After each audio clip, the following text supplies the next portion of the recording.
Get it sexy. Get it sexy. Boy, you know this AR wrestling.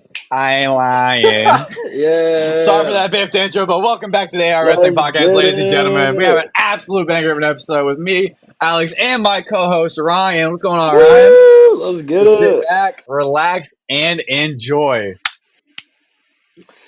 Let's fucking go, bro. It's gonna be another banger. That was a banger of a week. It was an absolute banger of a Oh my week. gosh. It honestly was amazing. Like, just, uh, I don't know, man. I was more in love with SmackDown than I was with Raw this week. So I'm excited when we get to SmackDown. But to open up, or we actually don't have any news this week again. So we'll eventually get some news up. We've been, again, I've just been super busy, and Ryan's been super busy. He's got work and everything. So let's just get right into Raw. We see, obviously, Sami Zayn and Gunther coming, getting ready for their World Heavyweight Championship match tonight, or that night. We see Pete Dunne and Sheamus getting ready for their Donnybrook match, which is incredible. Such an incredible match. And then we see the New Day and Jey Uso walking in for Xavier Woods' shot at the Intercontinental Championship. And so, Raw opened up like dark, like usually does. When they have a guest appearance, whatever. Well, last week we had Hardy. This week on Raw, we have Sexy Red. Not a fan of her music, just one of her songs that's really catchy. That's about it. But she opens up Raw. She welcomes everybody to Monday Night Raw. And we go right into a video package of the highlights with at Bad Blood, just basically going over all the matches and everything. And it basically just ends with Punk versus McIntyre, which we did later on learn he did need 16 staples in his head, or stitches in his head, and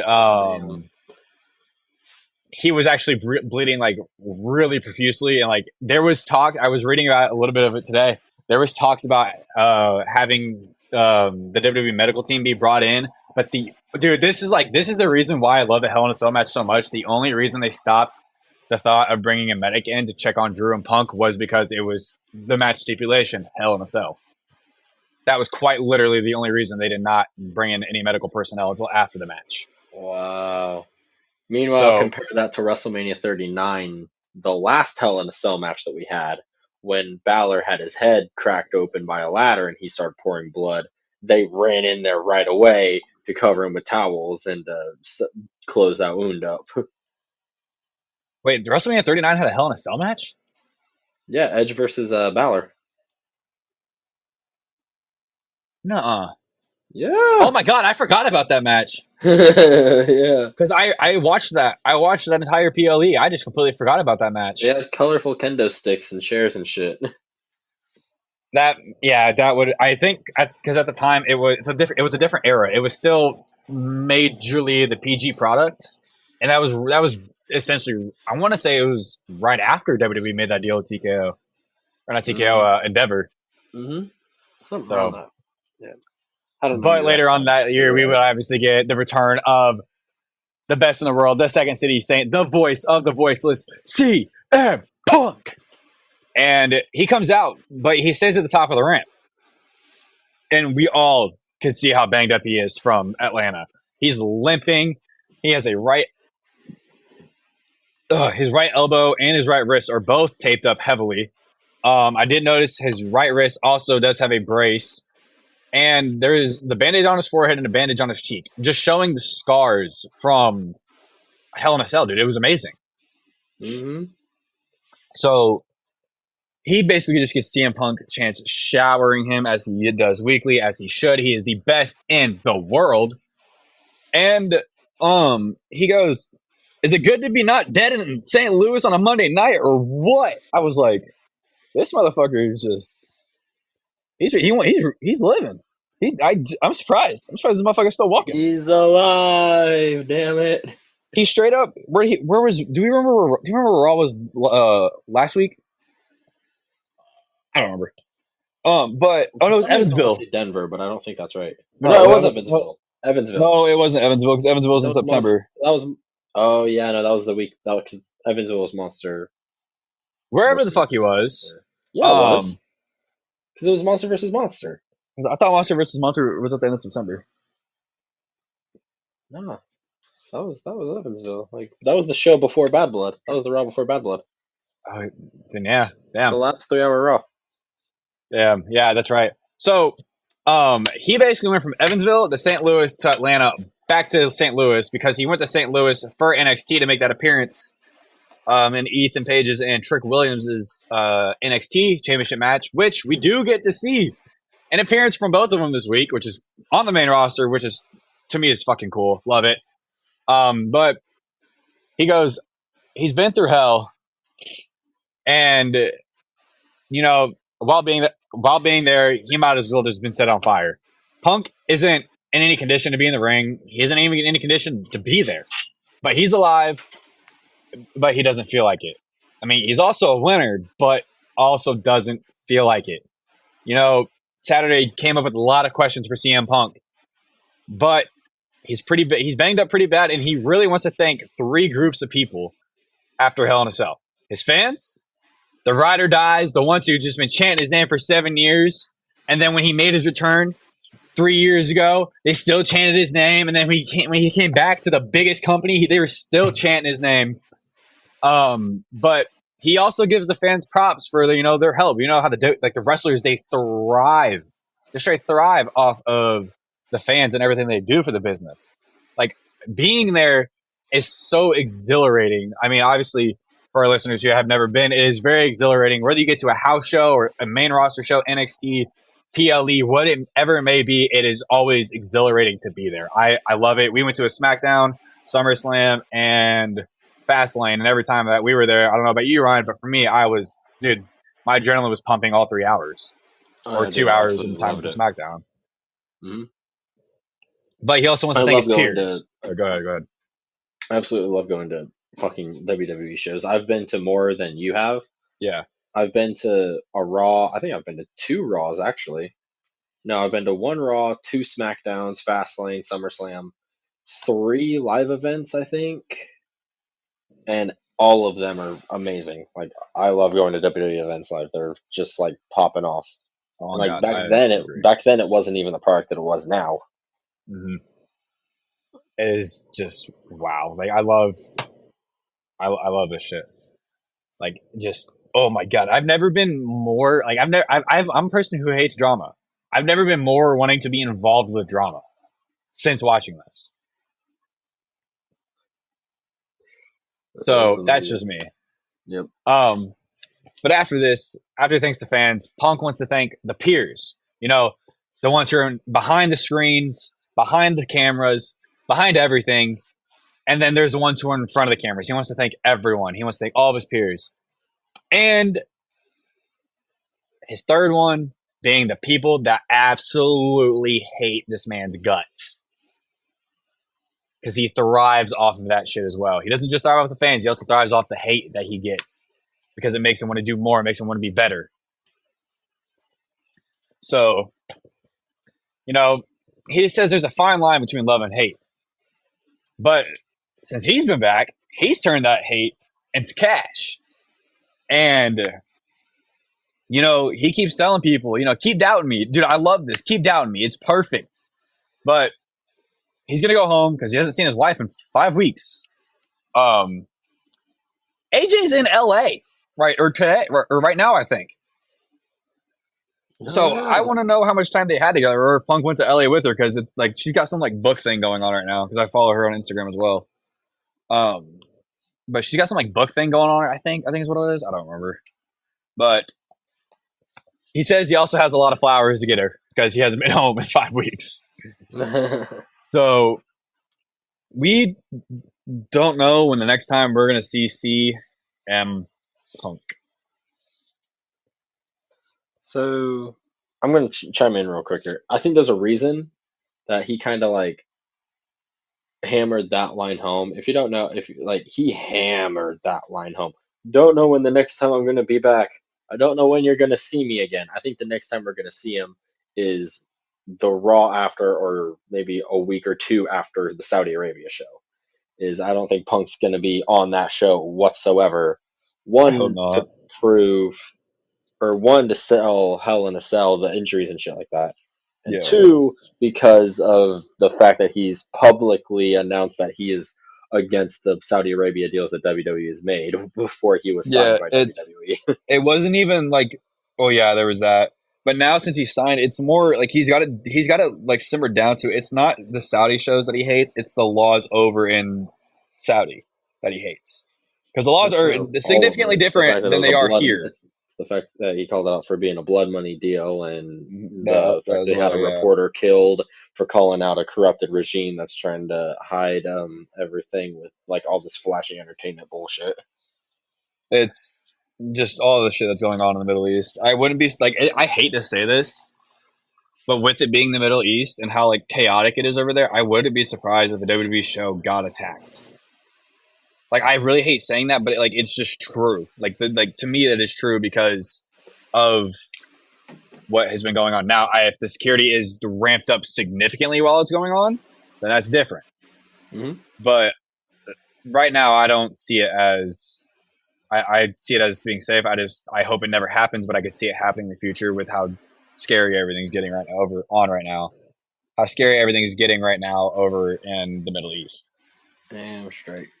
So, Damn straight. but go home and cuddle with Larry. Right after Seth Rollins came out, there was a video that surfaced from him backstage. He sets the mic down. He stops for a minute, puts his head down, like he looks like he's struggling. Like this man is struggling right now.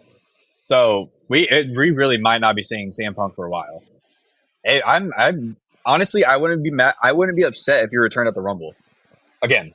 Well, not again, but I wouldn't be upset if you return at the Rumble.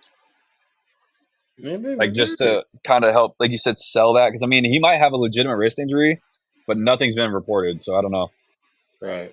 Could be keeping it close and like quiet about it. Yeah. But after this, God damn it, Seth freaking Rollins comes out, and dude, I think now we know who Punk's next feud is when he comes back. It's gonna be Seth freaking Rollins because of this moment, this significant moment right here. Him and Rollins stare at each other, just eye to eye, dude, at the top of the ramp. And as Rollins starts making his way, he absolutely just shoulder checks Punk. So I'm like, okay. I think now we know what our next feud is for him. For both of them, really. Because like you said, it helps sell Hell in a Cell, and it gives Rollins something to do while Punk's gone. Right. So we could see this. What are your thoughts on a 3-match thing between these two ending at WrestleMania? It can be like a stipulation, but it doesn't need a title. I like it. I like it a lot. I don't know what that stipulation. I think I know exactly what it should be. I think the first one, you do a normal match. So, if anything, you can do 2 normal matches. I would do 2 normal matches. That's what I would do. My third one is at WrestleMania. Third one at WrestleMania, I would do an I Quit match. You and I are on the same fucking wavelength right now, dude. Oh, God. Same wavelength. Let's go. So, yeah, oh my God. I'm crazy, bro. I was thinking that exact same thing. I was like, yep, I'm going for that all day. So, because that it helps play into, how Rollins said, this is his home. Yeah. This isn't Punk's home. This is his home. And actually make the I Quit mean something. So, like, loser leaves Raw permanently. Yeah, instead of, leaving the main, like, instead of leaving the main roster, like, AJ Styles, make him just leave Raw. Yeah. Which I like. Make him go to SmackDown, which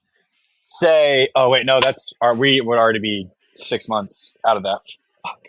I was going to say you could then you could play into trading somebody from SmackDown to Raw if Punk signs with SmackDown, but that doesn't make any sense because I was thinking Bloodline and none of that math's right. So that's my fault. Yeah. I would do it though, like the stipulation is like embedded in the wrestler's contract now. Is like you are permanently stuck off of my show. Yeah. Basically, like if Seth Rollins wins, he's like, this is Monday Night Rollins. You're never allowed to come back here. My God, it's Monday Night Rollins. Rollins. So yeah, actually, I do like that. Honestly, I could if they. I don't think you necessarily embed it into the contract because are you well? I mean, That's contract storyline, signing obviously. after storyline contract. Yeah. Okay, I got it. Okay, but so Rollins he walks down to the ring, right? He says there's one thing he has to do, and that's the right thing. And so I'm like, what the fuck is he going to talk about? Like, I'm assuming it's going to be about Punk, but I thought it was going to be like an evil side of Rollins that we really haven't seen in a while. But no, he gets kind of real with everyone, and he goes, "From everyone in the building, get well soon." And he says it to Punk. Obviously, we don't see Punk at the top of the ramp because he's backstage at this point. So, because the sooner Punk gets back, the sooner Rollins can retire him, which is kind of like what we were talking about with our I Quit match. But he wants to properly introduce everyone to Monday Night Raw. He goes, "Welcome to Monday Night Rollins," and he goes, I tuned into Bad Blood. Things are kind of crazy right now since I've been gone. Dom's up in a shark cage. Shit, The Rock's back. I mean, hell kind of froze over. Cody's tagging with Roman. Kevin's punching Cody. Like, what the hell's going on? So, and I want to know what the hell is going on too after Friday. God damn it. But as always, he is a visionary. He is a revolutionary. He is Seth freaking Rollins. Love that, dude. I don't know about you. I love it. Love Seth. I've always been a Seth Rollins guy, though, to be honest. So, but he's here to do one thing, and that's to destroy Bronson. But Bronson's not here. So 2 months ago, Reed almost ended Rollins' career with all the tsunamis. 6 or 7 tsunamis later, again, I counted 7. WWE counted 6. Doesn't matter. All those tsunamis later, now Rollins finally knows who Bronson Reed is. Rollins is like, dude, if you really want your name out there, I'll give you the 15 minutes of fame you want. I was like, oh, damn, the disrespect. Love it. I think this is going to be a Saudi show. Honestly, like I said, get something for Punk or Rollins to do while Punk's healing up. Like your idea with how, or not even the idea, just a fact known that Punk is not a fan of the WWE Saudi deal. Mm-hmm. So he pitches himself versus Bronson Reed, anytime, any place. And the next time Bronson Reed comes out, Rollins will be expecting him. And then right after this, main event, Jay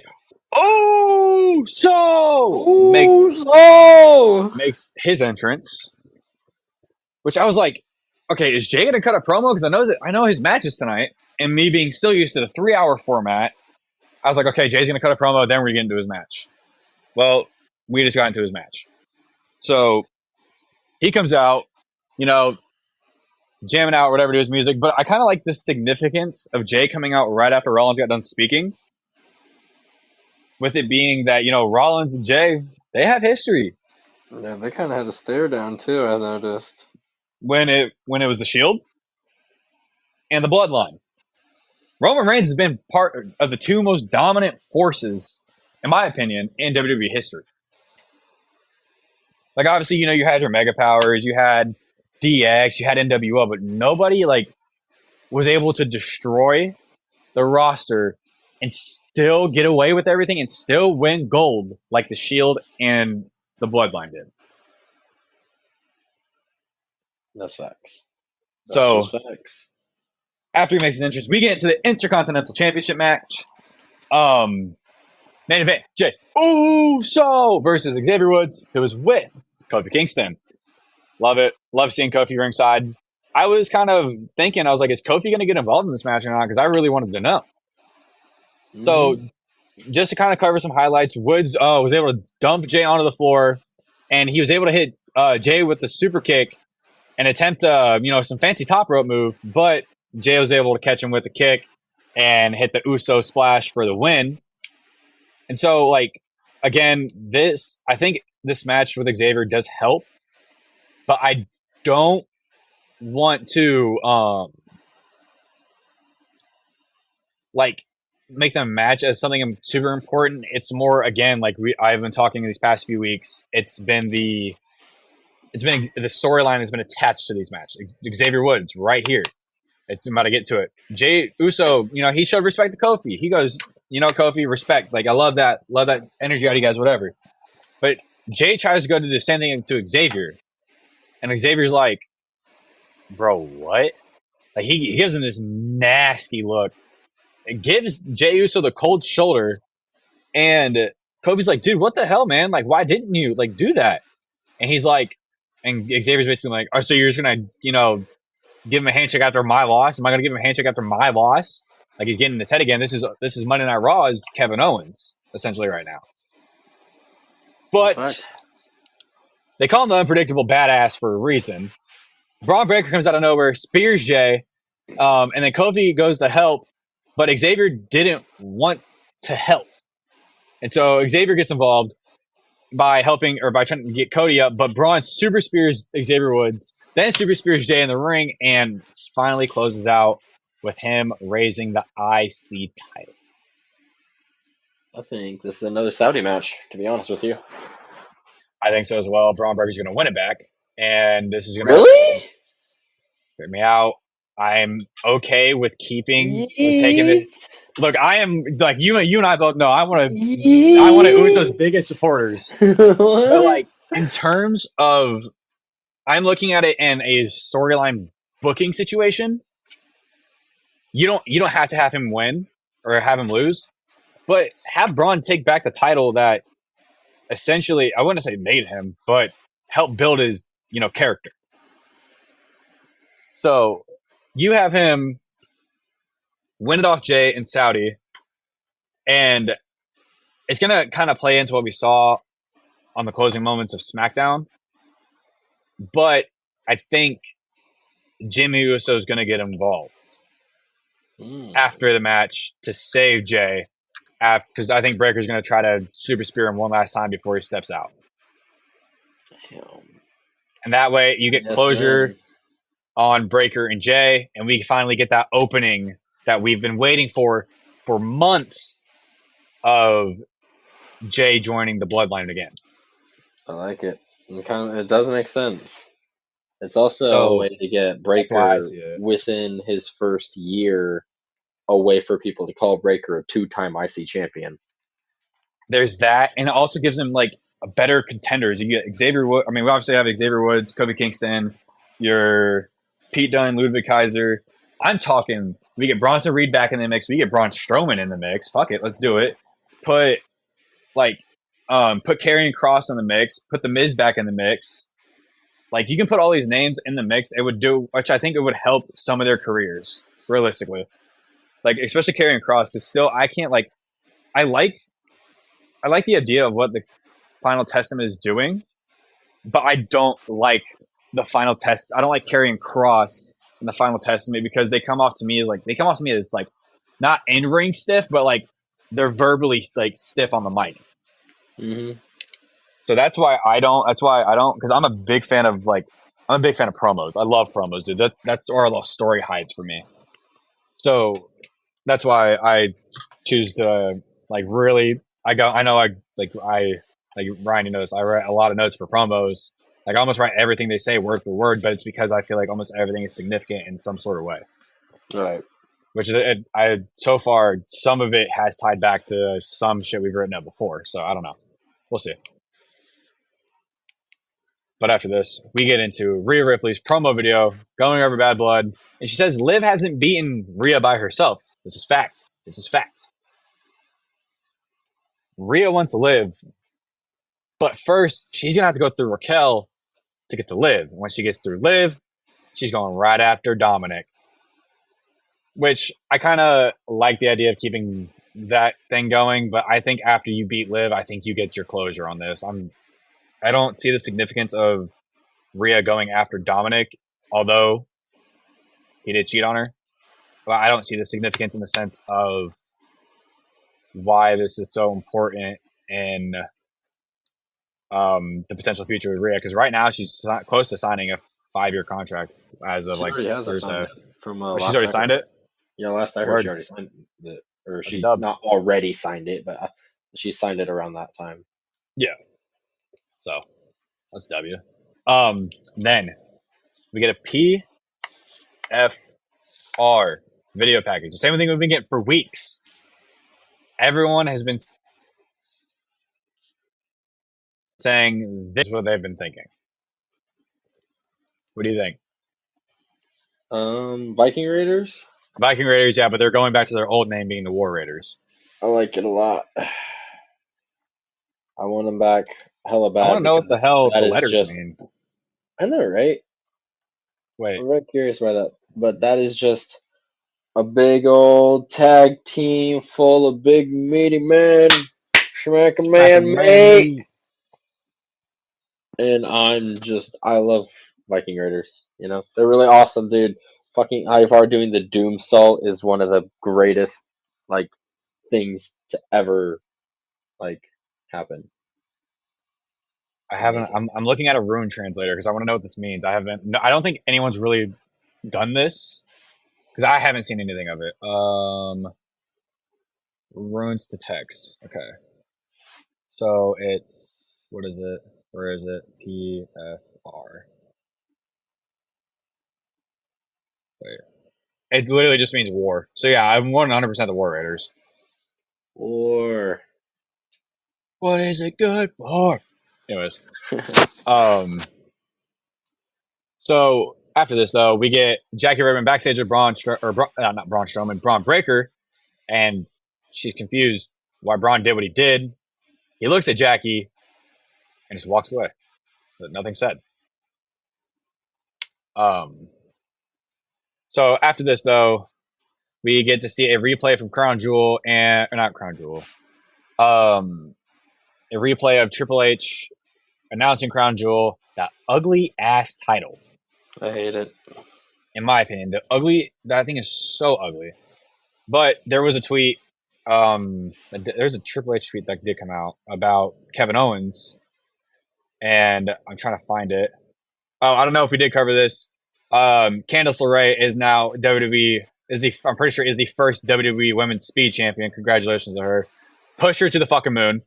But Triple H posted on Twitter, "We are aware of the incident outside the arena last night between Cody Rhodes and Kevin Owens. The matter will be dealt with internally."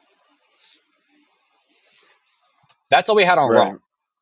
from this whole thing.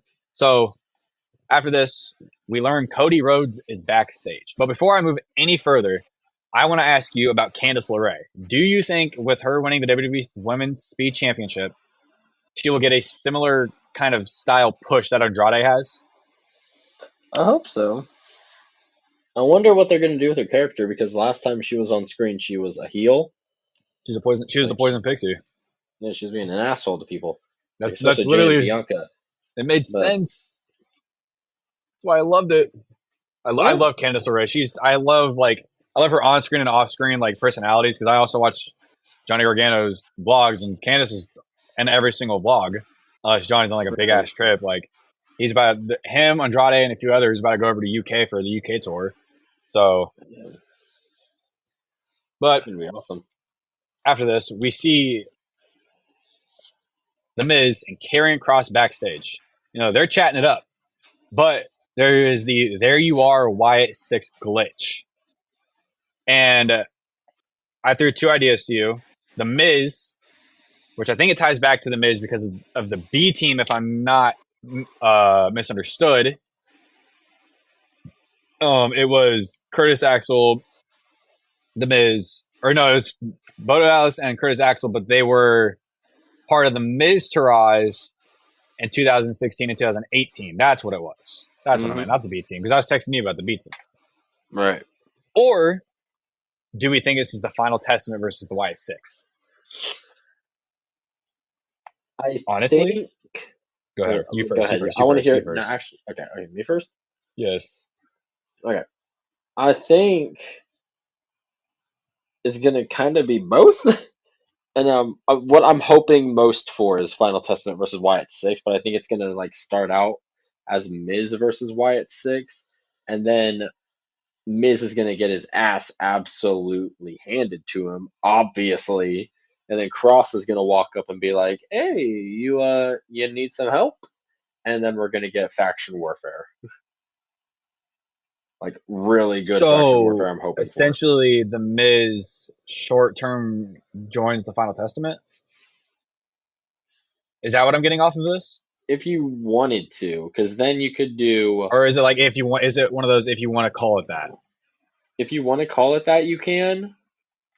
More so like how Drew McIntyre fought with Judgment Day inside of War Games last year.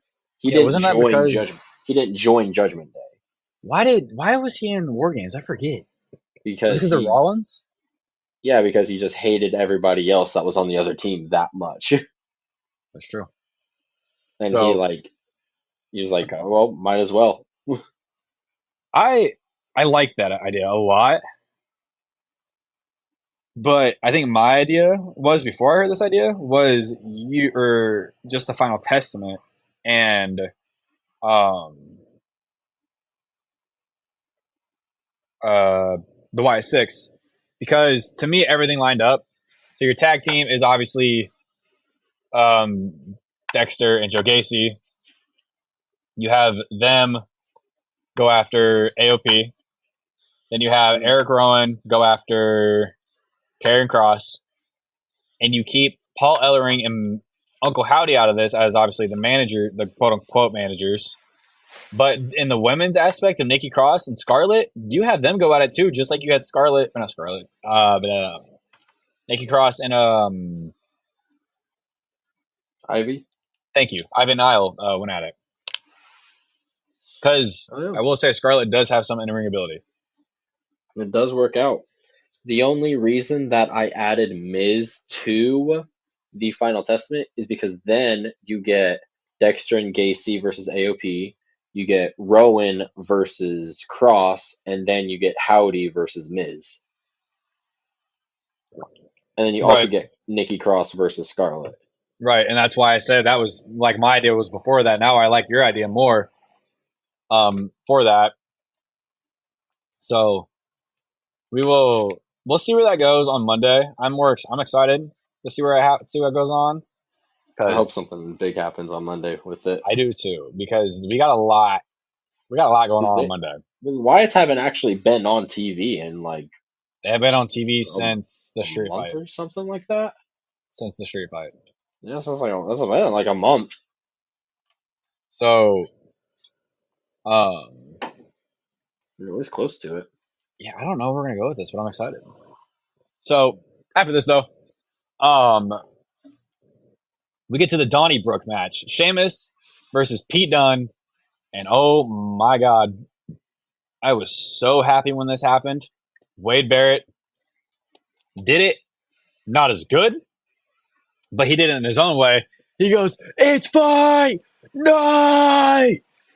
The Donnybrook match, which I think that added effect did help the Donnybrook stipulation because, I mean, obviously they're all from over the pond. I think they're all from different countries, I want to say. I think Wade Barrett's from Wales. I'm pretty sure we all know Sheamus is from Ireland. I'm pretty sure Pete Dunne's from England. Mm-hmm. I don't quote me on Wade He's Barrett. He might be British. from London. He's the British Bruiserweight. I'm pretty sure. Wade Barrett is from England. My dumbass. Um. So yeah, which is awesome. I love this shit. So once we get to the match, we see Sheamus um walk out with the shillelagh and Pete Dunne walk out with the cricket bat. Pete Dunne basically just goes after Sheamus' hand after they fight around the bar scene ringside. And Sheamus kind of sets up some tables and threatens a crucifix. Was it a crucifix driver? Is that what he calls it? The White Cross. The White Cross through him. But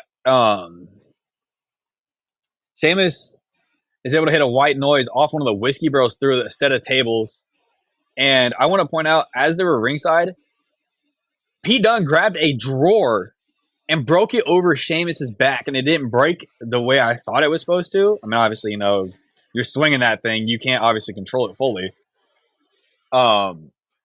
That thing, dude, Sheamus. I don't know if you saw pictures of Sheamus's back after Raw, but his back was fucked up. God damn. Like I haven't I'll seen have to no find a pictures picture and after show it Raw. to you. I'll have to find a Yeah, picture and send it to definitely. you. But as what I thought was the closing moments of the match, Pete Dunne zip ties Sheamus' hands together and hits him with the cricket bat, but Sheamus is able to get up. Sheamus is absolutely able to eat these, get up, and hit the bro kick for the win.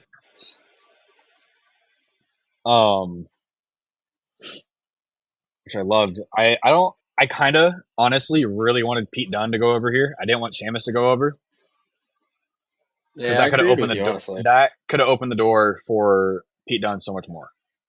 Should have opened the door to an IC title That's what I'm opportunity saying. for him. I'm thinking. I hope you don't get an IC Honestly. title match on Monday. Like I really don't. I really don't want the match because I want to see more of Pete Dunne in the ring. Yeah. Like I love his in-ring ability and everything, but just putting him back on the IC title scene would do so much good. I think if you have anyone take it off of Jey Uso, you have Pete Dunne take it off. What do you think? I've been That's thinking about who should take it off of Uso, and I really, really, really, really, really like Pete Dunne, but I'm thinking either Dunne, Balor, or Woods. If not Breaker, because Breaker's kind of like when you mentioned Breaker at SummerSlam, I'm like, oh, or Breaker winning it off of Uso at the next pay per view, I'm like, oh, that makes a lot of sense. But then if it's not him, it's one of those three, I would say. I like that, honestly. That's like I said. That's the only reason. The only reason why I have Uso losing it is because of the storyline. I mean, obviously, like I said, you could have him and Knight trade shows. It would open up so much more opportunity for the U.S. title scene and the IC title scene. Right.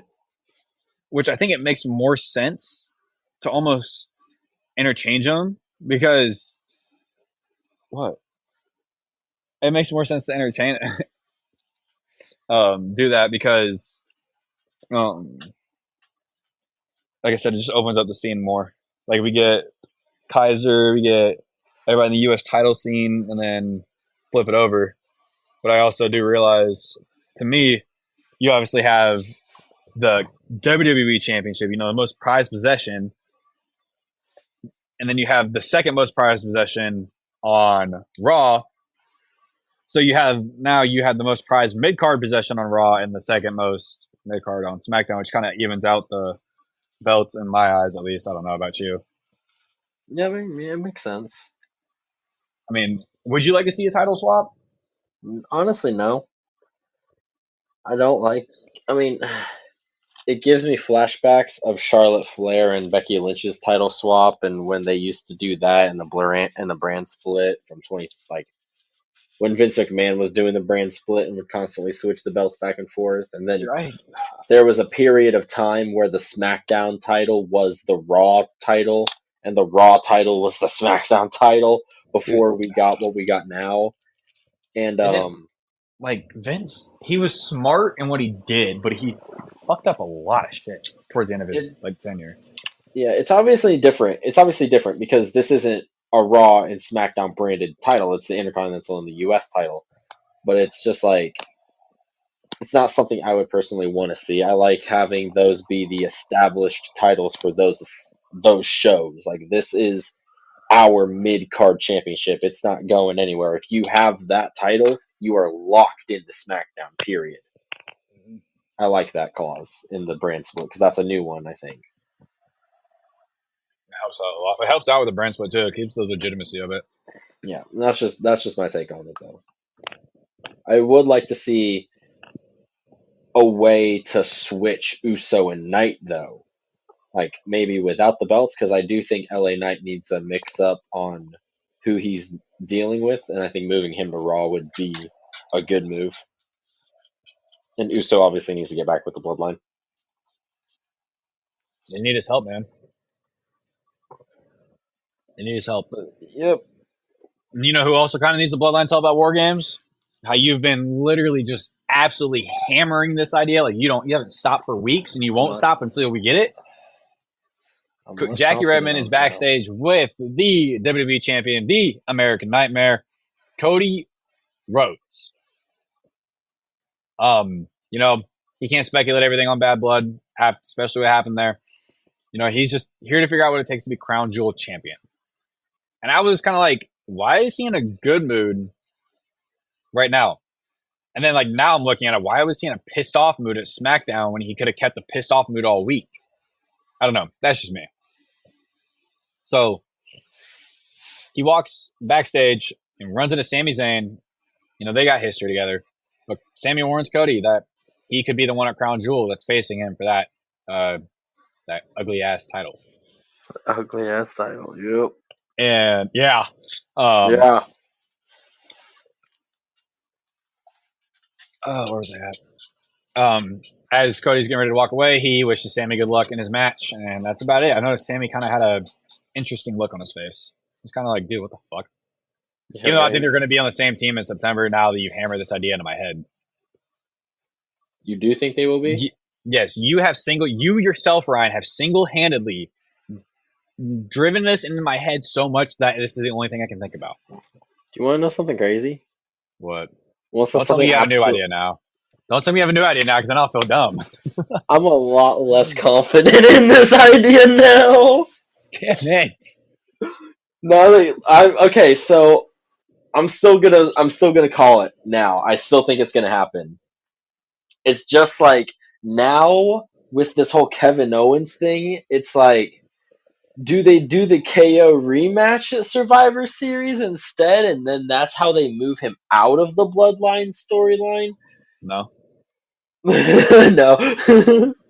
And I'm not trying to shit on your idea, but this is the sole reason why I'm thinking about this.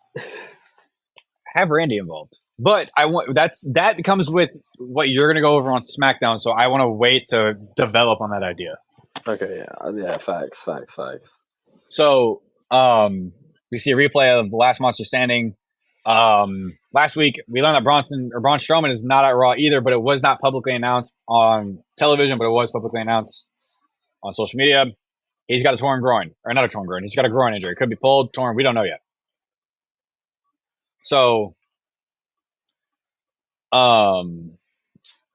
we see a video of Raquel, Liv, and Dom from earlier in the day when they got to the arena. And Jackie runs in and asks for Liv about Rhea. And Liv is basically like, she's the only one who wins when they lose, which is fact. She showcased it at Bad Blood. She lost by disqualification, but still kept her title. That's her winning. And she kept Dominic. I'll give it to her. And Raquel. Kaylee, on the other hand, after Friday Night SmackDown, with that whole segment with Liv that we'll get to, she was a fan of it. She absolutely fucking loved it. And we'll get to that when we get to that. But we see Raquel, Dom, and Liv all leave Monday Night Raw and the SUV they pulled up in. And Jackie just wants to know if Raquel is in the Judgment Day. That's like everyone we want to know. Everyone wants to know, is she in the Judgment Day? But she just keeps getting the cold shoulder. So we don't necessarily know if Raquel's in the Judgment Day or not.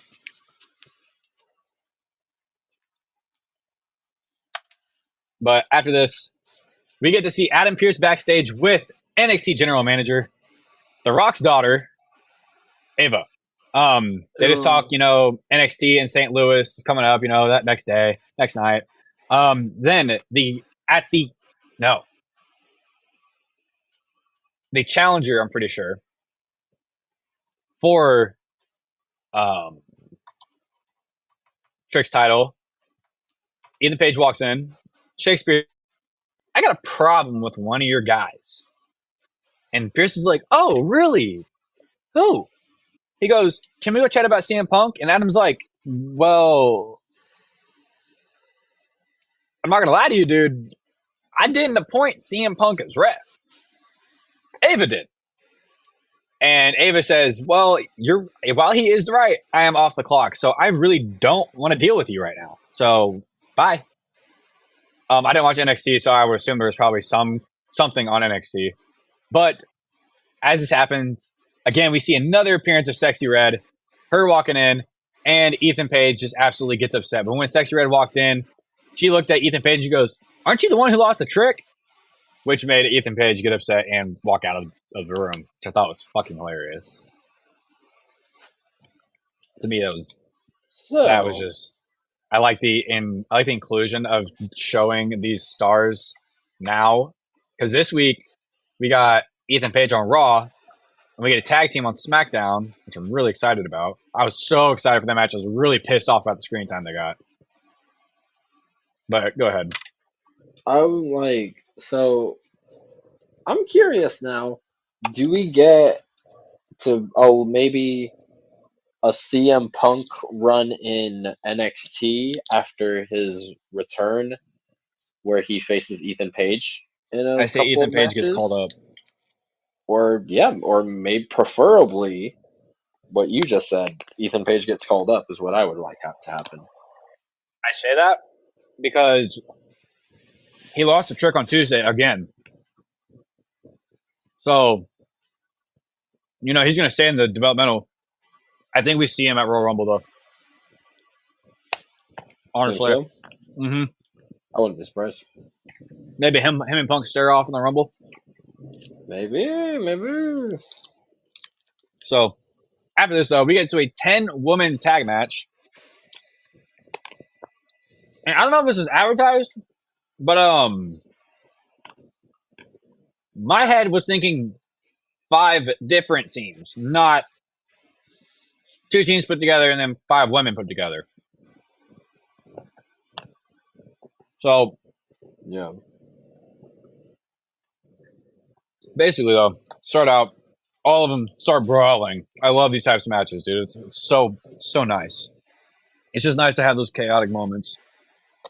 But all 10 start brawling towards the beginning. And the party this summer do some nice little dives until Natalya is singled out. And Zelina Vega hits a stun dog and a moonsault to the wrong person when another big brawl ends up starting. And Lyra Valkyria tags in and hits the top rope leg drop for the win. Yeah, this fucking move, this leg drop, it's got a name. I swear to God, Cole said some shit like that. She calls that the. I'm not even gonna try to repronounce it, bro. That was absolutely nuts. I didn't even know it had a name. It was like a quick mention from Cole on commentary, but fuck, I'm glad that Lyra at least got the win in this match because God, she's not been on TV all that much, and when she has been, she's been getting her ass whooped by Pure Fusion Collective. That's true. That is true. Because I just want to know when Natalya is going to turn. I know, right? When the fuck's that going to happen? I really want more for Lyra Valkyria because earlier this year, you and me were talking about her being the first challenger for Liv Morgan's Women's World Championship. She was teasing that earlier this year.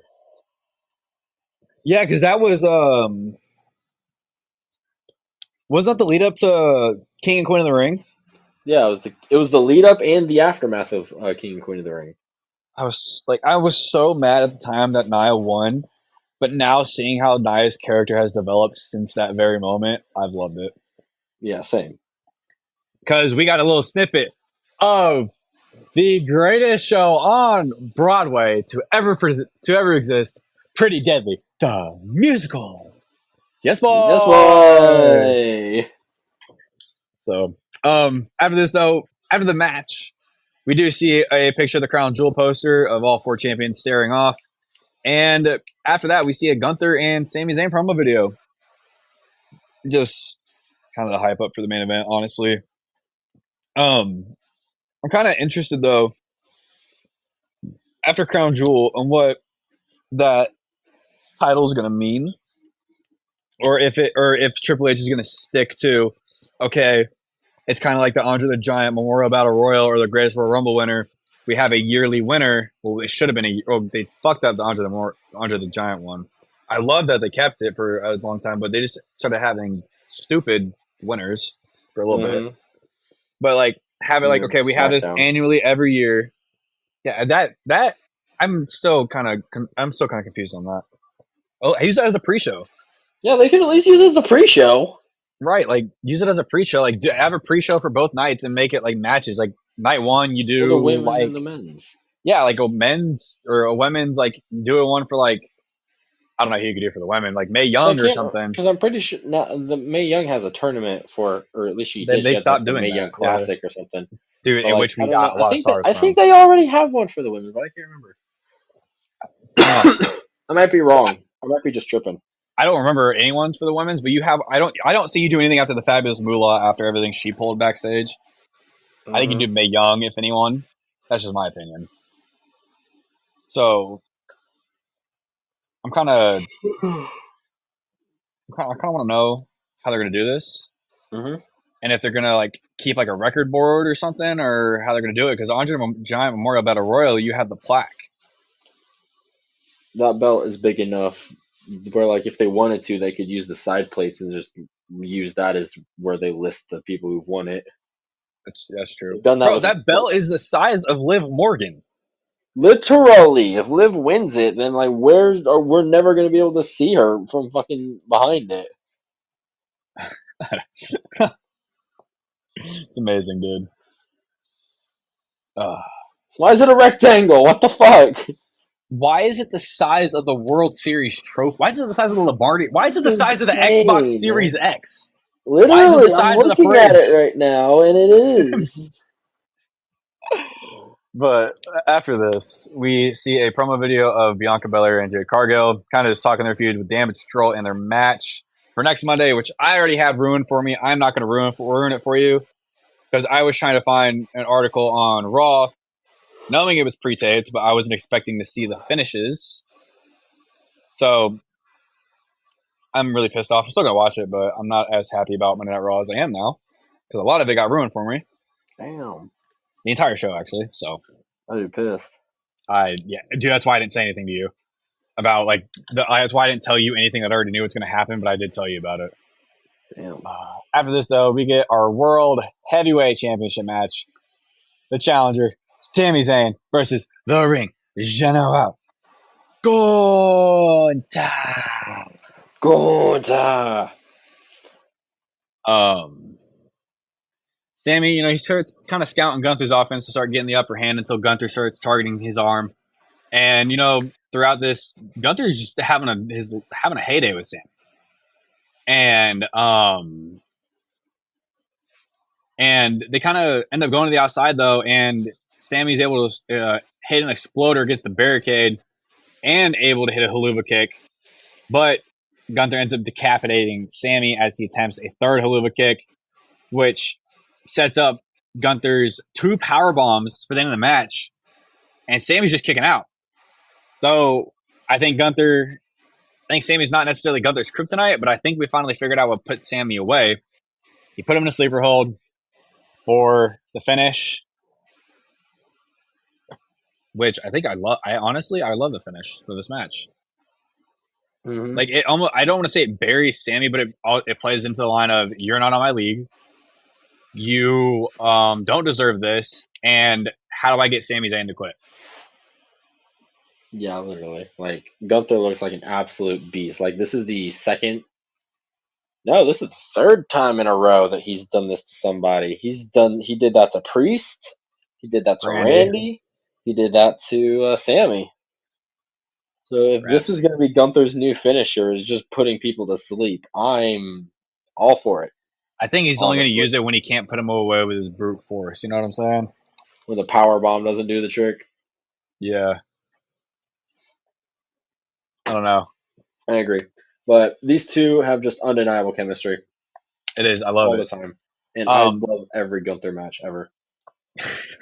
SummerSlam 2024 proves everything. Oh my God! After this, though, our WWE Undisputed Champion, Cody Rhodes, comes out after the match and kind of stares off with Gunther to close out the show.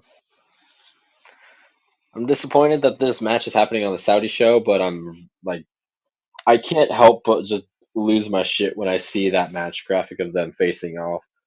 Dude,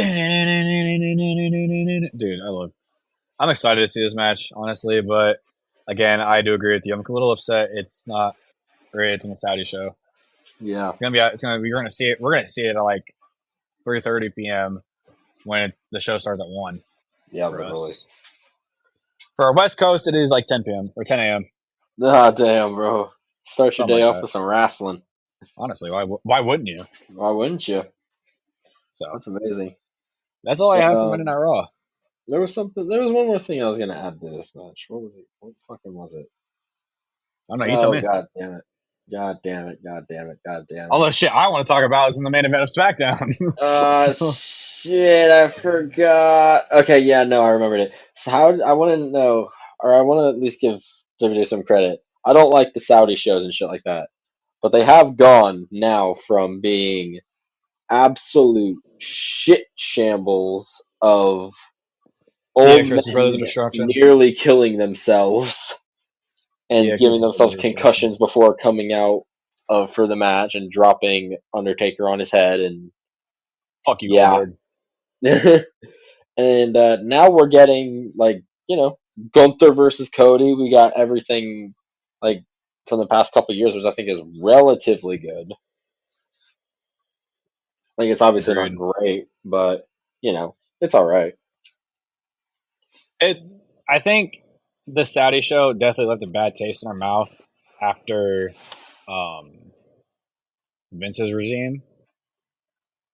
But now that we have Triple H under control, I think it's better. Obviously, I'm thinking after looking at it from what we have now compared to what we have or what we have with Vince, I think Vince was kind of using it as um like a veteran spectacle almost. Like you're using it just for your vets, which is why we had DX versus Brothers of Destruction. Right, I think you're entirely right with that, to be honest. That's just my thoughts. So That is true. That is true. But I think that'll do it for the first like 2 hour Raw of 2024 at least. it fucked my head up. Yeah, bro, it is crazy. It was crazy. It was like they were saying, and it's time for the main event, Sammy versus Gunther, and I'm like, wait, what? The show Yeah, should be like it's like it should be halfway over. my dad was really confused too. Should have me fucked up, bro. And you could So definitely tell. I think it was paced a little weird. it definitely was. It kind of almost went back to their old format and like the SmackDown format with um like what they used to have, but or what they now have, whatever you want to call it. I don't know, but it definitely fucked my head up because my dad texted me. He goes, "That was the main event." I was like, "Yeah, you didn't know that?" He goes, "No, when they go to 2 hours." She was like, "They announced it like 3 weeks ago." Yeah, right. He goes, "Oh, I didn't know." I'm like, "Yeah, now you know." That's funny. But now So we'll move into the normal 2 hour show for WWE. Moving into Friday Night SmackDown. We move to replay of Bad Blood. We get the main event. Literally, that's the only thing that we see really any replays of. Main event: Roman Reigns and Cody Rhodes versus Solo Sikoa, Jacob Fatu. Shows basically the highlights of the entire match. Shows Jimmy Uso returning. It shows after the match the Bloodline trying to beat down Cody Rhodes, only to be saved by the OTC and Jimmy Uso when the final boss walks out, makes his presence known, and then walks away from it all. But after all this airs, we move to the actual show itself. As Jimmy Uso's music hits and he walks down to the ring and he talks, he says that he has missed being on SmackDown for 6 months. This guy was on the shelf, but he was put on the shelf by his own little brother.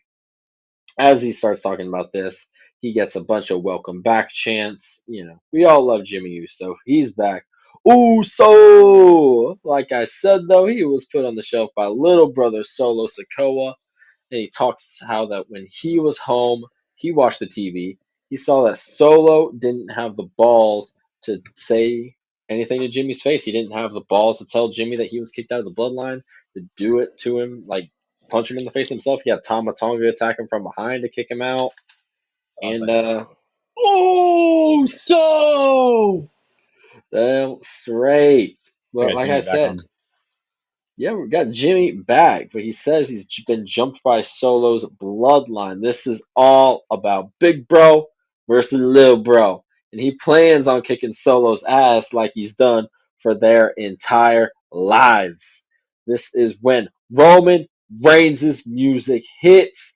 The OTC himself makes his grand entrance, gets showered in OTC chants, holds out the mic, what like he's got no wise man to give it to him. But Jimmy's there, gives him the microphone. We love you, Jimmy. Thank God he's back.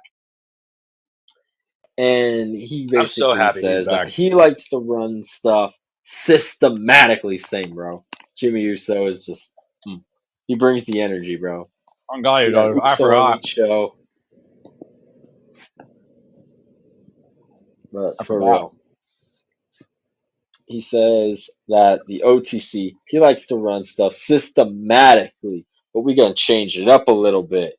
He goes, Greenville, South Carolina. Join me. Bro, when he said this, I sat there. I was like, "Excuse me." Yeah, I was like, please don't try to make that normal. Please don't try to make that like a regular thing. And then he goes, and acknowledge him. Acknowledge Big Jim. When he said acknowledge, I was like, "Who the fuck are we acknowledging? Like, is Solo's music gonna hit? Jacob's music gonna hit? Like, whose music's gonna hit here?" Or I was waiting for, ladies and gentlemen, my name is Paul Heyman. That was probably I think that was the number one idea in my head last night. I forget. It was either that or it was Solo. One of those two. I was just so excited for that. But nah, Roman's a changed man. He says we need to acknowledge Jimmy Uso. Gets a bunch of Uso chants. And Jimmy holds out the hand like Roman does, asking for the mic. And this is hilarious because Roman just gives him a high five and he goes, all right, moving on. Jimmy's like, damn it. Roman gets it, though. He gets it, Jimmy. Or, I guess he says he gets it, but he doesn't. He says that he isn't an older brother, so he doesn't understand the revenge. He That gets why he's Jimmy after. wants Solo, but he doesn't understand why the revenge is so deep because he's not an older brother. I'm straight. He's not an older brother, but he also isn't a wise man. And like this got no reaction from the crowd. It's like we're dropping hints at Paul Heyman coming back, y'all. Come on now. I think it's because people were more interested in the promo itself. But I don't know. I can agree that had no fucking reaction. This is Paul. I gave a reaction to it. This is also like a hint at like Roman potentially taking a role as a managerial type. Like I think maybe this is me reading too much into it, to be honest with you. But maybe if you want to speculate more, it's Roman hinting at like when I'm done being a wrestler, when I'm done being the tribal chief, I'll be the next wise man type shit. If you wanted to stretch it like that. Ryan, I'm not going to shut down any of your ideas because you've never shut down any of my wild ass ideas. So I'm gonna let you rock with it. Could rock with it. Roman Reigns goes that he isn't a wise man and he don't come up with the plans. Well, I also say that because he also dropped in there that I'm not a wise man yet. True. He said something like that. And then he goes, I don't come up with the plans. I don't manipulate. I don't twist stuff so that we can get the best outcome. I'm a tribal chief. I take what's mine. For 4 years now, we took what was ours. Championships. Fucking The money. We had the gold, everything. The gold. Jimmy wanted to buy a house. What did Roman say? He said, buy all the houses. He said, buy all the houses. God damn, bro. But there's one thing that Roman don't like now, and it's their position on the roster. Yeah, you don't like it. You don't like it. He's like relatively at the bottom compared to where he was at. He meant it when he said he was the GOAT. I think what they should do is keep him at the bottom, make him work his way back up, but kind of keep him in the top scene with Solo with the whole tribal chief thing. Oh yeah, for sure. I definitely agree. Liberty. Yep, there's Liberty. But you guys don't know it's Ryan's dog. She was born on the 4th of July. He came up with a banger name because of it. I'm straight. This is my husky dog. She's a wrestling fan. Big wrestling fan. She's a 5-time world champion in our household when it comes to wrestling the other dogs. she be hitting RKOs and stunners. She's twice the size of every other dog in the house, so that kind of helps. That's fact, actually. It's funny as fuck. Roman Reigns meant it, though. He's the GOAT. He wants everyone to know that when the ones are thrown up, they are the ones. So when Jimmy chimes in, he goes, "But we're not, though." He's right. And the crowd goes, "Yes, you are. Yes, you are. Yes, you are." But I kind of agree with Jimmy. Like they're kind of on the down low right now. They're kind of. I mean, they won it bad blood, sure, but They're I not the mean, ones. they're not the ones right now. Jimmy goes on to say that he sees a chief without a tribe, which is interesting because that's exactly what Cody Rhodes said Roman Reigns was going to end up being. Word for word. Cody even told him again. He even told him during the Bad Blood build-up.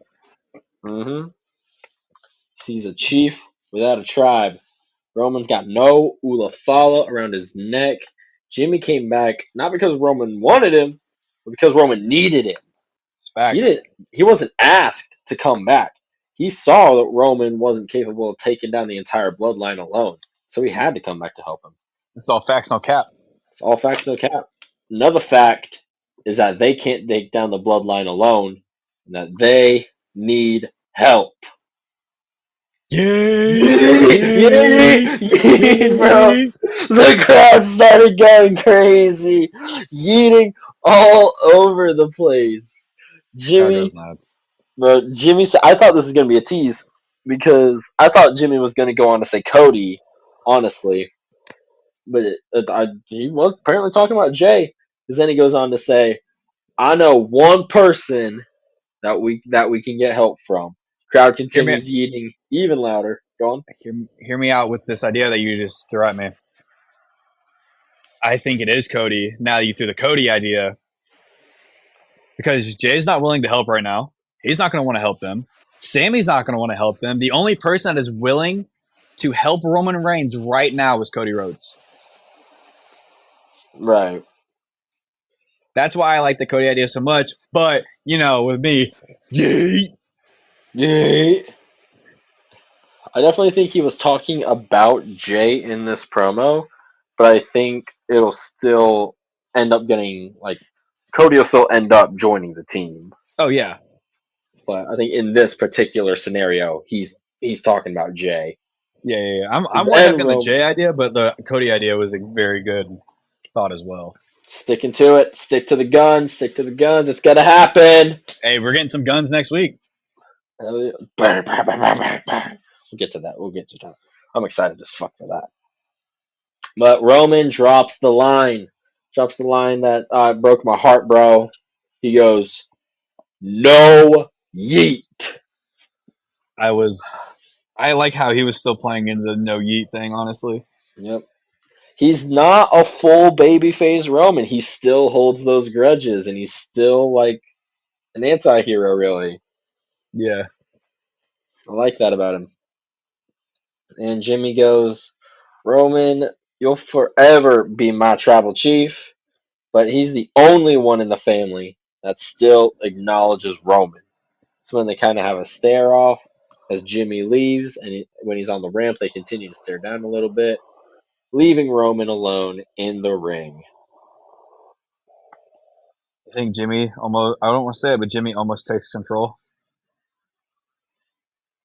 I What do you don't think? know. I don't think Jimmy. I think Jimmy maybe. I think Jimmy makes the plays, like he calls the play, but Roman's still like the top. Like, does that make sense? He's almost playing wise man and right Yeah, hand man Jimmy right now. sort of kind of plays like wise man slash right hand man for Roman, kind of like helping guide him. Yeah. Where, like Roman is just gonna like beat the shit out of anyone in his way. Really, As he should. that's the best way for me to describe it. As he should.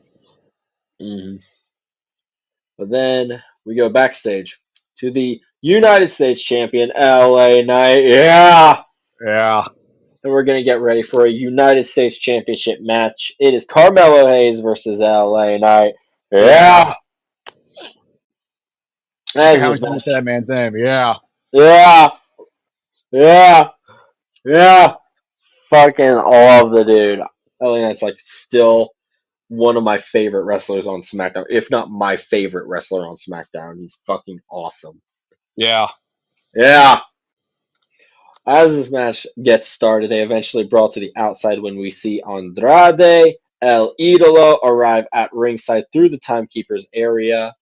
And this is when they both fight, bouncing each other off of the announcer's table. LA Knight kind of gets the better of it before getting distracted by El Idolo.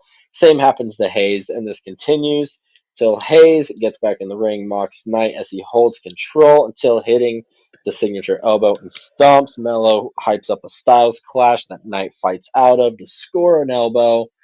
Mello is able to counter the BFT and tries going for nothing but net a little while after, but Knight scores BFT for the win, of course. I And like I like how LA Knight has added this elbow to his arsenal. I like this stop rope elbow. elbow, I love it. Yeah. Yeah. Yeah. The yeah elbow. The yeah elbow. That's what I think it should be called. The yabo. Yeah, but it's crazy.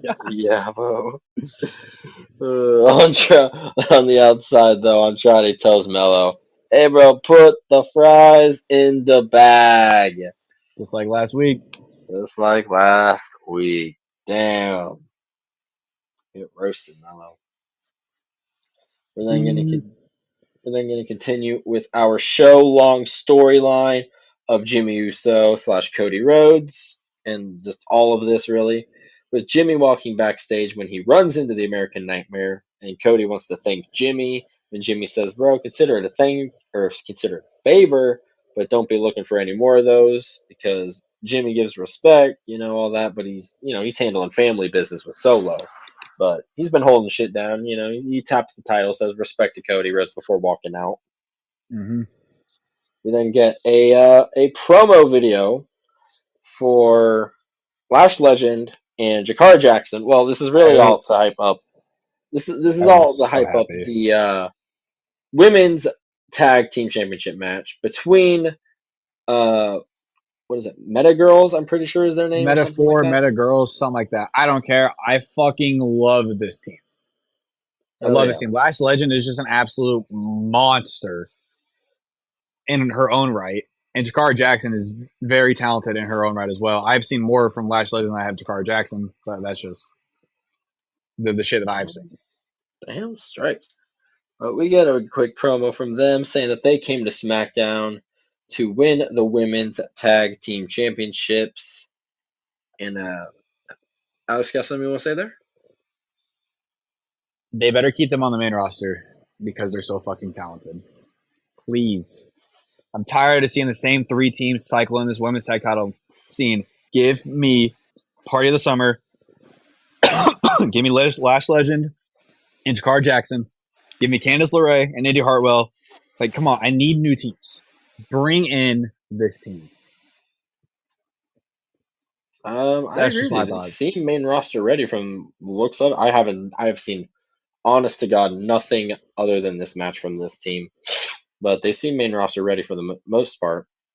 But as they are making their entrance, someone storms the ring, and it is Kevin Owens with a microphone.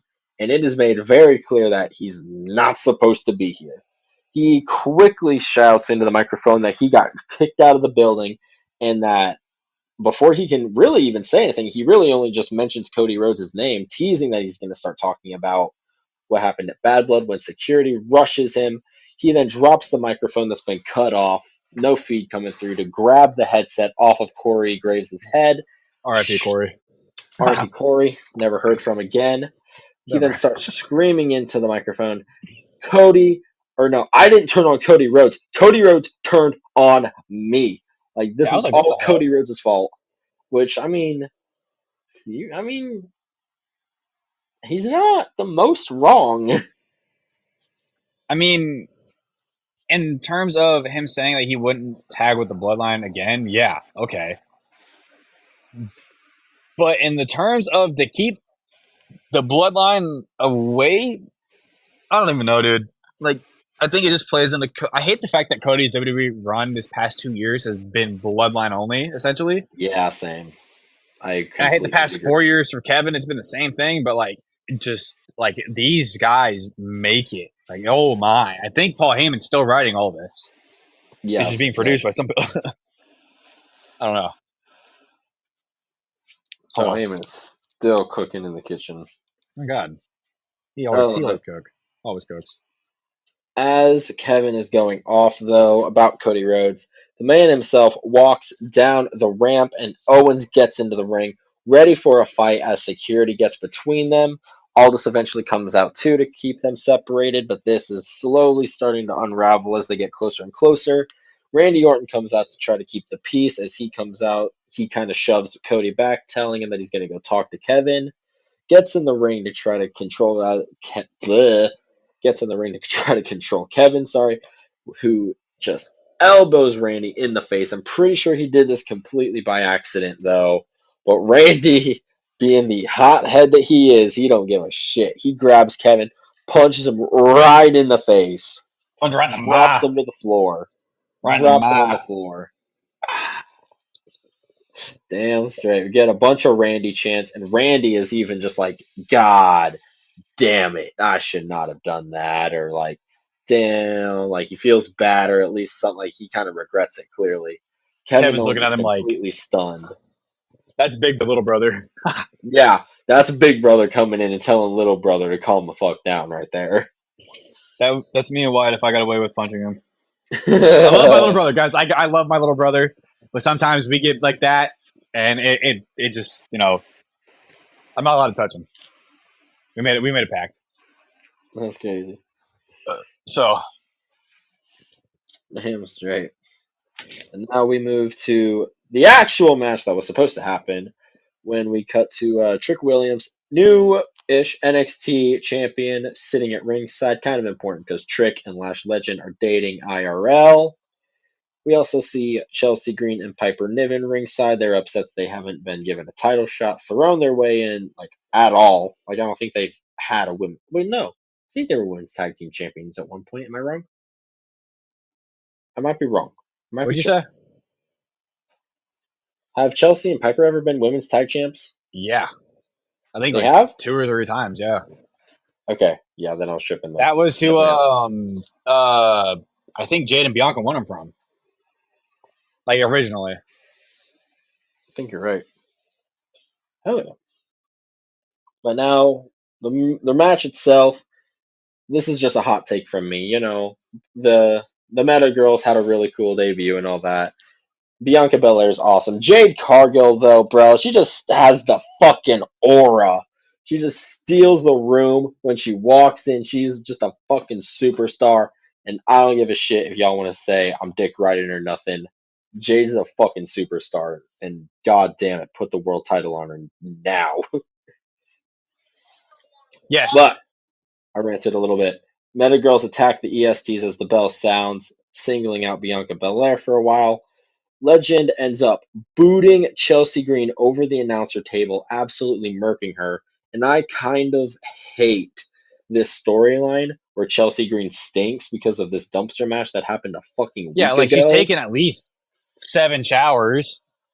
Yeah, like this doesn't. Yeah, like this does not make any sense for a storyline. I kind of don't like it at all. Well, anything Chelsea Green's given, she makes it work. So Yeah, true, true. that's Chelsea good Green too. does make the most of her minutes, and she is amazing about it. Yes. Bianca, though, back in the ring, scrambles across the ring to tag in Jade as they hit their finisher on it wasn't Legend, it was Jakar Jackson. Jakar Jackson. And they get the win, retaining their titles. And yeah, it was a quick little match for them. I was so pissed by the screen time.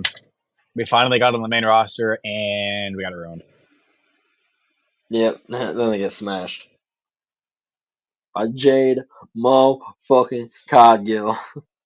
And yeah, for real. For real. For real, for real. Let's get I into kind of this lost shit. where I was at, but now we're gonna move on to Tiffany Stratton and Nia Jax walking It's Tiffy backstage. time. It's Tiffy time. We then get a replay of what happened before the women's tag match with Kevin Owens, And Kevin was apparently fined and suspended for this because he was told not to be in the building, but here he is. No, he was fined and suspended after Bad Blood, but that was when we learned he was fined and suspended because I don't think it was made anything known. So obviously this is all storyline work instead of it not being storyline work. Right. And now we're going to move backstage as Randy and Nick Aldis are trying to calm down Cody Rhodes outside of his tour bus.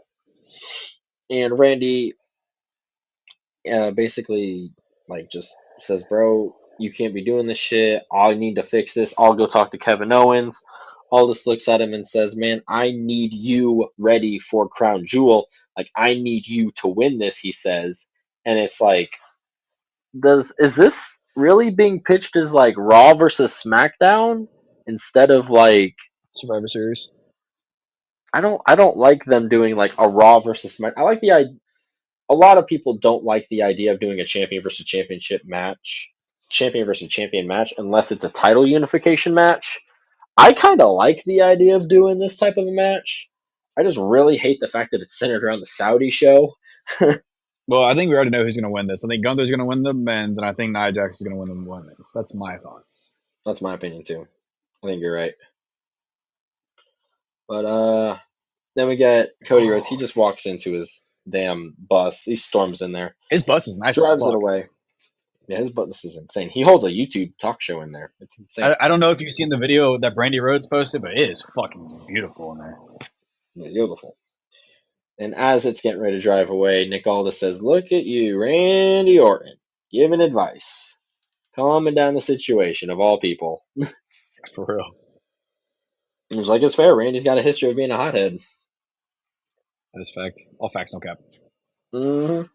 Then we move to the ring. Nia Jax walking out with Tiffy Stratton. It's Tiffy time. It's Tiffy time. All the motherfucking time. Nia Jax is clearly in like some ring gear or something. So she was in a ring gear. Yeah, I was so confused at first, but then it all made sense when we got all this going on. Damn straight. As we get into the promo, though, Nia goes that she has a very busy agenda being a champion. She is here to give credit to Bayley, like at Bad Blood. Like, they had their match, and hell, she put up a fight. Hell, Nia even broke a sweat during their match. But Nia says that nobody can beat her. Says that no one, not Bayley, not Naomi, not anyone in the locker room, certainly not Liv Morgan, because she's nothing but a little girl who wants to face the women's champion at Crown Jewel. And she says that she's going to annihilate Liv. And this is when she randomly, this is crazy as fuck, just grabs Tiffy by the back of the head and like kind of gives her a noogie or something like that. Yeah, this is when she says that, and she's very forceful about saying this. That is when you, Tiffany, will cash in on Liv Morgan, right? Like, definitely trying to force Tiffy into using that against anyone other than Nia, obviously. The queen abusing her power. Damn straight. This is when we get the glow, though. Naomi's music hits as she walks out. She goes on to say, Nia, you and I both know the only reason you still have your title is because of that broke down Barbie standing next to you. And Tiffy's just not even that good of a sidekick in the first place. That's fact. That's fact. Tiffy's been planning her revenge since she won it. Mm-hmm. She's planning it. She's getting ready. Nia says that it took 2 people to pin her last time, and she's ready for a fight. She's like tired of Naomi in general, and she's ready for it. And Naomi says that she doesn't need anyone's help to beat Nia. Says that she can beat Nia right here and right now. That's when Nia calls for a referee from Nick Aldis, which gets sent out. And this surprised the shit out of me because we got Liv Morgan's music. And the women's world champion walks out, accompanied by Dominic Mysterio, his mustache, and Raquel Rodriguez. And she goes on, she's like, Dirty Sanchez. Fucking Dirty Sanchez. She goes that she's very upset. They went all the way to to SmackDown just to beat up Nia. And now that they're not going to, they're all just going to sit ringside for her match, and they're going to watch her lose against Naomi, just like she's going to lose she's going to lose against Liv at Crown Jewel. This is when we go back to the ring, and Nia shoves Naomi to the ground, and we cut to commercial and fade back as the match is getting started. Liv, Dom, and Raquel are all sitting at ringside as Naomi uses their speed to maneuver around Nia, who just crushes her fucking head between her hip and the ring post, which looked savage. Nia gives Naomi a Samoan drop on the floor in front of Liv, giving a message to her, and Tiffy walks up and she's about to attack Naomi with the briefcase when Raquel grabs it from her so that Liv can hit Nia with it, costing her the match. This is when she was like on the ropes ready for the Annihilator. Naomi was able to hit a power bomb and stacks her up, pinning her for the win. And as Liv is running up the ramp, scared, as she's running up the ramp, laughing, Raquel smiling, Dominic's laughing and pointing at Nia, we get, "This is my brutality!" I was and holy shit, surprised. bro! I was surprised. I was like, what are you doing here? She comes out and just tries to murk everyone. She kills Raquel, like throws her to the side, chases Liv into the ring, who's sandwiched between Nia and Liv. This is when I thought that like Nia was gonna destroy Liv, and then they were gonna do a face off between Rhea and Nia.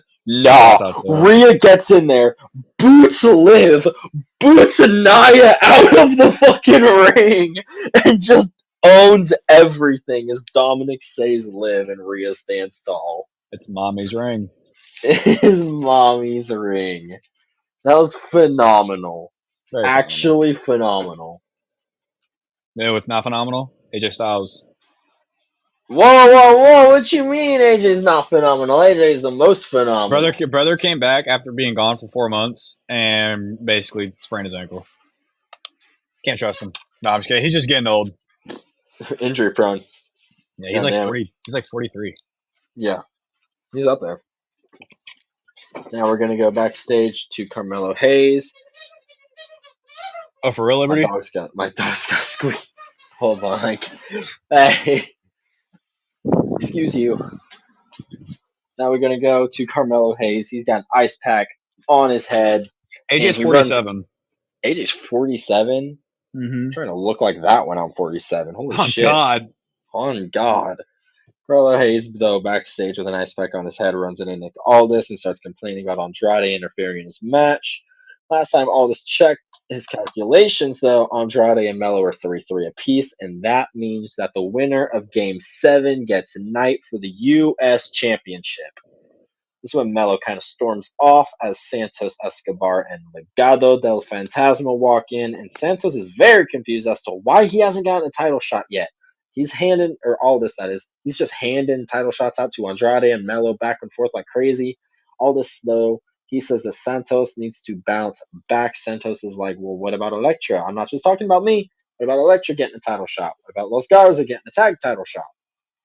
And it's funny that he says that because Aldis mentions that Los Garza has a match next week of a team of his picking, and if they win that, they will have a title shot. And Santos says that he won't regret it, and Aldis says you might, though. So, I had two ideas. Before Aldis said you might, though, I was thinking, are we really going to play back in the Dragon Lee and Rey Mysterio? Like, are we really going to go back down this rabbit hole? But then when he goes, you might, though, I was thinking Motor City Machine Guns. Oh, yeah, bro. That's exactly what I was thinking when you started talking about this. I'm like, oh, shit. Oh, shit. Especially with the video that comes up literally like one segment after this. Because we cut to Solo Sikoa sitting in a very dark room as he goes, Jimmy isn't getting his revenge because Solo is the tribal chief and he will make Jimmy acknowledge him as such. We then we cut to the Motor City Machine Guns promo video. As it's cutting through fucking Detroit, we see the 8 Mile sign, we see the statues, we see the entire city there, and basically they're confirmed for next week. A new tag team coming in, as like he also mentions in the next segment, a new tag team coming in next week, and probably facing Los Garza, as you put down here. Mm-hmm. And Chris Sabin, member of such team, tweets out, he tweets out, "Hello there," right after the video aired. I didn't even notice until after SmackDown. I didn't notice until you wrote it down. I literally just wrote it down. That's why. But he tweeted it like a couple minutes after it had aired, and I didn't realize it up until I had got on Twitter after SmackDown. Damn, I'm so excited for that. New tag team coming into the division. Hopefully, it's going to shake it all up. Hopefully, they win the tag titles. Oh, it definitely will. At least I hope so. I said the Usos take them off the bloodline. Usos. Oh, yeah. I think that's how you do it. I think that's fair. I do.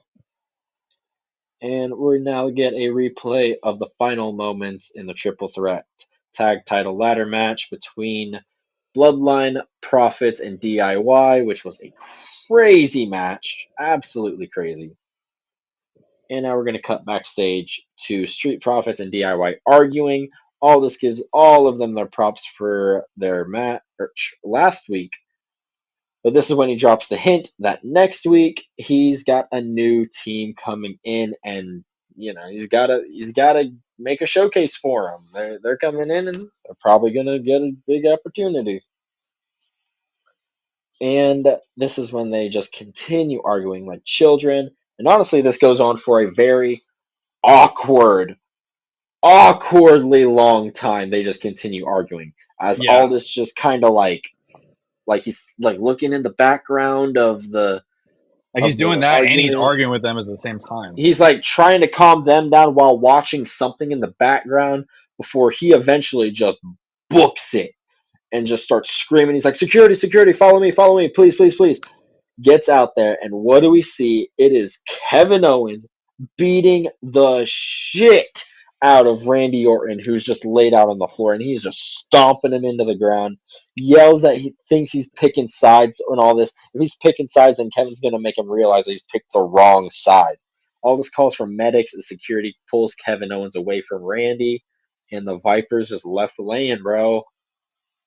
And this is what you do with Kevin Owens while you have Cody Rhodes go to Crown Jewel. Mm-hmm. Up to Survivor Series, honestly, in my opinion. KO versus Randy. And then I would say, have Kevin and Cody fight for the next month and have Kevin fight Cody at Royal Rumble for the WWE Championship. Yeah, I like it. That's why I was like, okay, yes, this makes sense for all three of them because all three of them are going to be tied into this title scene at some point. Right. I think eventually we're going to get to a triple threat, honestly. Oh, ooh, that's interesting. I really do. I think that's where this all ends. Well, I think that is the final step before getting to the Randy versus Cody singles feud, because that's going to be the first time that they're like at odds against each other. Yeah.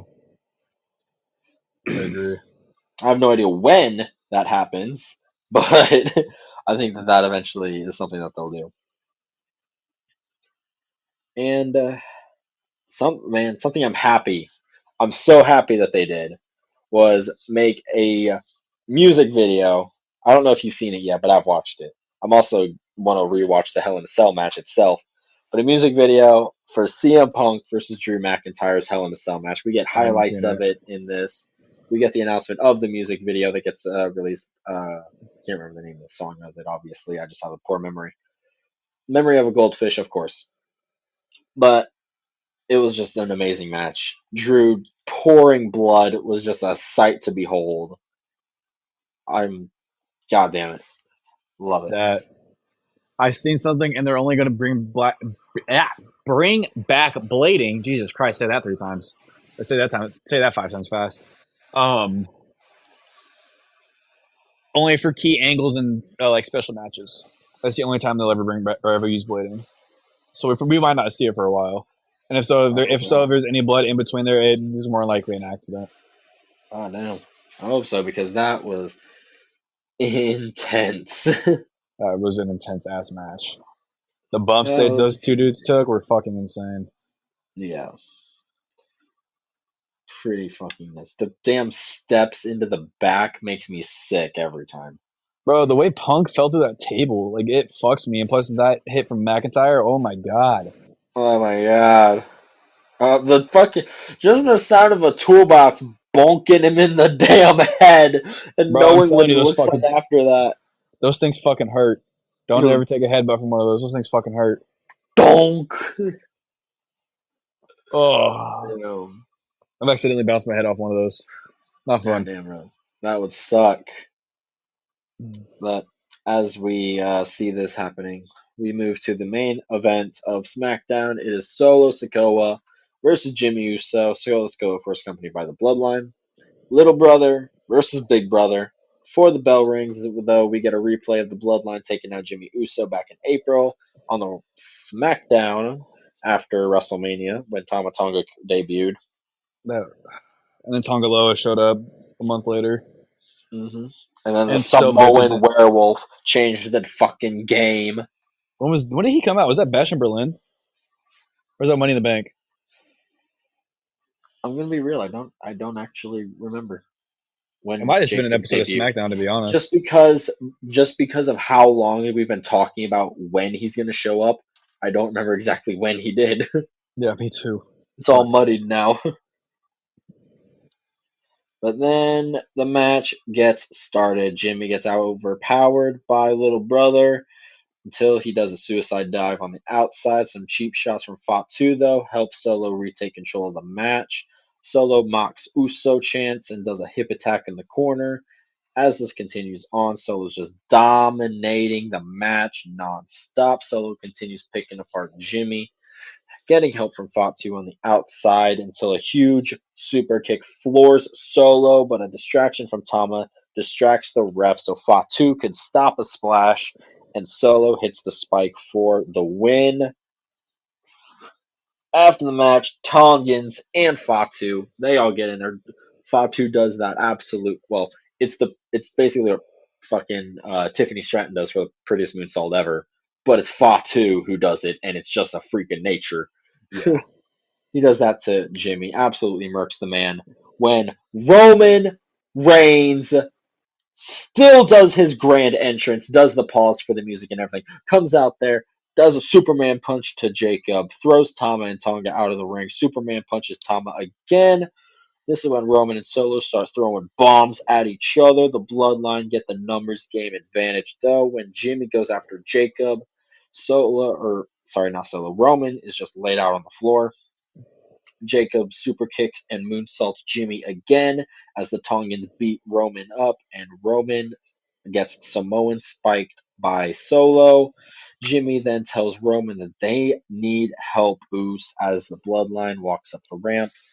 And like Jimmy and him are just standing in the ring. He's like, Oos, come on, bro. We gotta get the yeet. They need help, Oos. We need help, Oos. Hey, but it's just me, Oos. Day one-ish. Day one-ish. Just me, Oos. Day one-ish. Oh, shit. Well, that is the closeout of SmackDown, with Roman getting left on the floor by the Bloodline. Again. They need help. They do indeed need help. Lance Anoa'i tweeted something out. I forgot to write that down. But Lance Anoa'i tweeted something out about how they needed help. Let me see. He tweeted. Come on, load. He tweeted the thinking emoji after Jimmy said they needed help. So, could we see Lance Anoa'i come to the WWE? Right now, he's a free agent. I don't know who Lance Anoa'i is, but potentially. I forget. I don't know who his dad is, but let me see. Lance Anoa'i. Lance Anoa'i his parent is Samu. So who is Samu? Samu is the son to. He's one of. Is he one of Roman's brothers?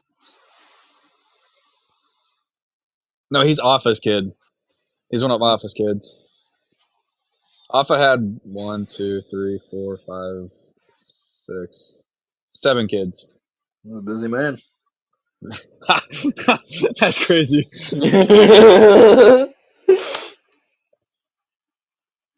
So that's all I got for the two major shows. But I do got a question for you if you're ready to move on. I am. So this is just on the fly thinking, and in total, you don't have to do 5 men and 5 women. If you want to do both, you can. You're more than welcome to. But who are the 5 returns or debuts that you see at the Royal Rumble? Returns or debuts? Yes. Put them together? Like you can mix them all into one group. Like this is gonna call like NXT call ups into it. Yes. Okay. Think Charlotte Flair, Joe Hendry, Asuka, The Rock. Shut up.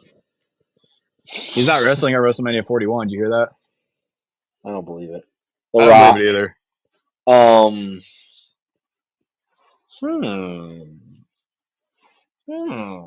don't know who my next one could be. I'm trying to think of what. Oh. Ricky Starks. Ooh. Is he under contract though? Yeah, but I don't know when it expires. I think he'll be a free agent by February. And AEW doesn't do non-compete clauses. Dumbasses. Shit. That's a good 5. My main list it goes for the women. Mine are Charlotte, Becky Lynch, Asuka,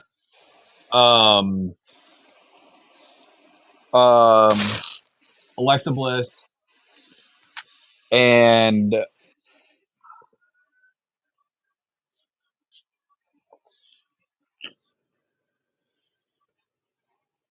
I'm trying to figure out who.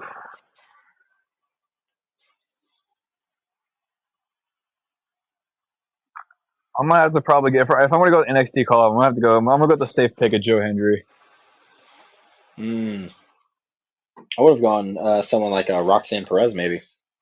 Roxanne's already made her main roster debut, though. Yeah, but like officially call her up to main roster. Oh, yeah, that makes sense. That's what I would. We saw Tiffany and Ilya, and they didn't get called up till. No, it was Tiffany and Braun, and they didn't get called up till. Well, it was a few weeks after Rumble. Never mind. So yeah, I can see it. I can see it 100%.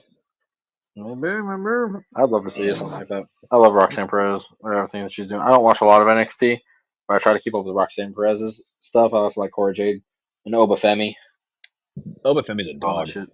Obafemi, that dog. Fucking awesome shit. And all of it. But that's what I got. That's all I got for this episode, homie. You got anything else you want to add? No, I'm good. All right. Ladies and gentlemen, once again, thank you for listening to another episode of the AR Wrestling Podcast. Make sure y'all go to our social medias. Our Instagram is AR_wrestling_, or go to Podbean, Apple Podcast, iHeartRadio, type in AR Wrestling Podcast.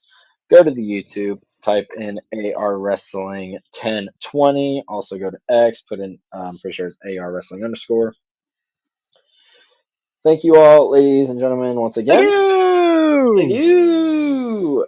And the Vince McMahon documentary will, once again, we're still working on that. It'll be out at some point. I'm starting notes on, or not starting.